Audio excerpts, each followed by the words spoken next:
Bonjour à tous, aujourd'hui nouvelle vidéo. À la fin du chapitre 1134, on a eu l'introduction de deux nouveaux personnages sur Elbaf. On a littéralement un personnage avec le même visage que Shanks. On nous dit que ces deux personnages se sont infiltrés sur Elbaf. L'infiltration, c'est le fait de te rendre à un endroit sans y avoir été invité ou sans y être le bienvenu. Alors qu'on sait tous très bien que Shanks serait forcément bienvenu sur Elbaf et pourrait largement y être invité. Donc ce nouveau personnage ressemblant à Shanks n'est factuellement pas Shanks. Il est en réalité le chef actuel des Chevaliers Divins. Dans le chapitre 1083 de One Piece, Monkey D. Dragon nous a introduit les Chevaliers Divins et au centre on voit un personnage ressemblant identiquement à Shanks. Et en réalité c'est bien le chef des Chevaliers Divins actuel. C'est notamment le même personnage qui a rendu visite au Gorosei durant la rêverie. Le plan utilisé est exactement le même. On le voit de profil, sans cicatrice et avec une cape recouvrant son visage. Il a remplacé Singarling Fingerland après que Singarling soit devenu l'un des 5 Gorosei. Après sa destitution, il faut qu'un personnage le remplace. Quand un empereur perd et perd sa place de Yonko, on est obligé de le remplacer. Quand un Shichibukai perd, on le remplace aussi. Tout ceci permet de mettre un équilibre en place garantissant l'efficacité d'un système. Si on perd un amiral en chef et qu'on ne le remplace pas,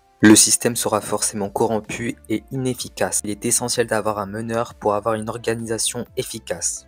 C'est par exemple le cas pour la marine avec les amiraux qui organisent les Buster Calls. Dans One Piece, quand un personnage remplace un autre personnage, il se doit d'avoir au minimum le même niveau. On a retiré Sengoku du poste d'amiral en chef et on l'a remplacé par Akainu. Akainu se doit d'avoir le même niveau que Sengoku, au minimum. Imu ne prendrait pas le risque de tuer Saturne si c'est pour le remplacer par un personnage bien plus faible. Il a au minimum le même niveau et au maximum il est plus puissant. C'est aussi exactement la même chose pour le nouveau Shanks. Shanks a au minimum le même niveau que Garling. On ne va pas retirer Garling pour mettre un personnage bien plus faible. Il a au minimum le même niveau, au maximum il est plus puissant. Donc pour pouvoir jauger le niveau de ces deux personnages, on est d'abord obligé de parler de la puissance des Gorosei. Mais avant tout ça, revenons au chapitre 1134. Mine de rien, il y a une interrogation à noter vis-à-vis des deux personnages qui sont introduits. La question est, comment ont-ils atterri sur Elbaf? Il y a deux options. Ou on a eu une invocation et donc on a un troisième chevalier divin présent sur Elbaf. Ce troisième chevalier divin aurait procédé à une invocation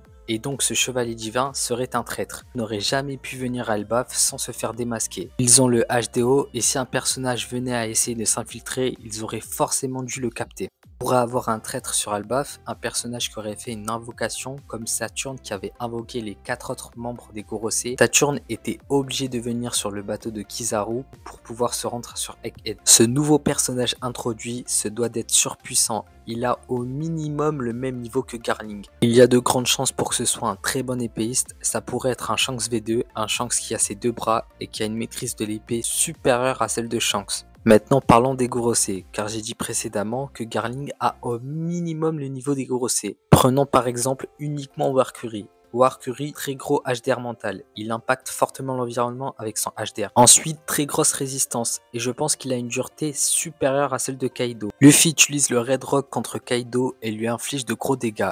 Luffy utilise aussi le Red Rock contre Warcuri et se pète la main. Contre Kaido, il lui fait des dégâts et le fait saigner. Contre Warcuri, il dit quelle dureté. Luffy réutilise la même attaque mais en Gear 5 et il se fait brûler la main aussi. Warcuri a une résistance exceptionnelle, une dureté inégalée dans One Piece. Quand Luffy utilise le Red Rock, il est à fond. Il vient tout juste de manger du requin. Quand tu es bien nourri, tu es plus puissant. Warcuri peut aussi créer des flammes, c'est un personnage polyvalent et surpuissant. Luffy Gear 5 persiste à mettre des attaques visant Warcuri, il tente à de nombreuses reprises mais ça ne lui fait aucun dégât. Mine de rien, Warcuri a peut-être l'une des meilleures résistances de tout One Piece. Malheureusement, Warcuri n'a pas le niveau Yonko. Pour avoir le niveau Yonko, tu te dois au minimum de revêtir ton Haki des Rois. Bien sûr, il n'y avait pas 5 niveaux Yonko qui poursuivaient les Mugiwara sur Egghead. En termes de défense, c'est exceptionnel contre un Yonko, mais offensivement, ça peut être compliqué. Warcuri a au maximum le niveau intermédiaire. Sur Elbaf, nous avons 3 niveaux différents. On a le soleil, le ciel et les morts. Pour moi, ces 3 niveaux différents représentent le Monster Trio. On a le soleil qui représente Luffy, le mort qui représente Zoro et enfin le ciel qui représentera donc Sanji. Le Monster Trio devra affronter le boss de chaque niveau. Loki se revendique comme étant le dieu soleil. Il y a un conflit d'intérêts. Luffy est un libérateur, tout comme Jésus dans la Bible. Il sera opposé à l'Antéchrist. L'Antéchrist se fait passer pour Jésus, mais ce n'est pas lui. Il est en réalité un imposteur. Nous pourrions avoir une inspiration biblique où Luffy, tout comme Jésus, devra vaincre l'Antéchrist, c'est-à-dire Loki. Ripley, la professeure de biologie sur Elbaf, demande à Luffy pourquoi il n'a pas sa forme blanche. Elle lui dit que dans la mythologie d'Elbaf, un personnage possède la même forme blanche. Je pense que tout au long de l'arc, les personnages d'Elbaf pourraient faire comprendre à Luffy qu'il est en réalité le dieu libérateur Nika. On pourrait avoir une évolution du personnage où le personnage pourrait comprendre son réel rôle. Quand un personnage dit à Luffy qu'il veut devenir le roi des pirates, Luffy se doit de l'affronter. On ne peut pas avoir deux rois identiques ou deux présidents identiques. Il faut que les deux s'affrontent pour que l'un gouverne et l'autre ne gouverne pas. Zoro affirme vouloir devenir le roi des enfers. Si un autre personnage sur Elbaf s'autoproclame comme étant le roi des enfers, Zoro sera obligé de l'affronter. Sanji pourrait compléter ces trois membres en affrontant le personnage se revendiquant comme étant le dieu du ciel. Luffy a tenu sa promesse. Il a dit qu'un jour son équipage visiterait Elbaf. C'est un personnage qui a des rêves et qui respecte ses promesses. Zoro a fait une promesse à Kuina, il a dit qu'il allait devenir le meilleur épéiste au monde. Il se doit de réaliser sa promesse. Zoro porte actuellement un masque faisant référence au premier Zoro des comics.